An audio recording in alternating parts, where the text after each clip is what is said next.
Hey friends, if the touchpad is not working on your Acer laptop, then please watch this video. I will guide you through the resolutions. So the first solution is to re-enable the touchpad. Now, how will you re-enable the touchpad?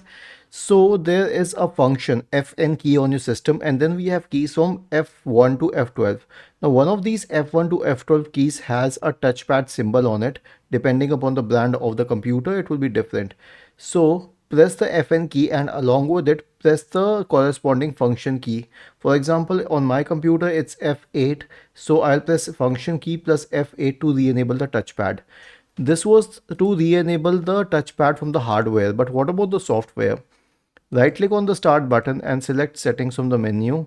Now go to the Bluetooth and devices tab on the list on the left hand side and select touchpad in the right pane. You'll find touchpad at the top and all you need to do is turn the switch on.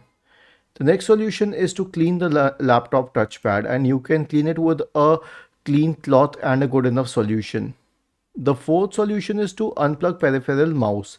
Now, what do I mean by unplugging a peripheral mouse? So, you must be having a mouse connected to your system either through a USB cable or Bluetooth, an external mouse.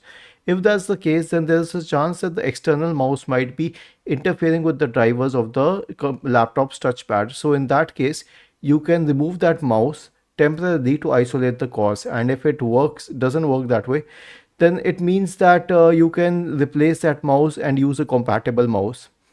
The last solution is to update touchpad drivers.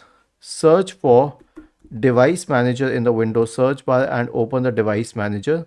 Expand mice and other pointing devices. Right click on each driver and select Search automatically for drivers. This will fix the problem.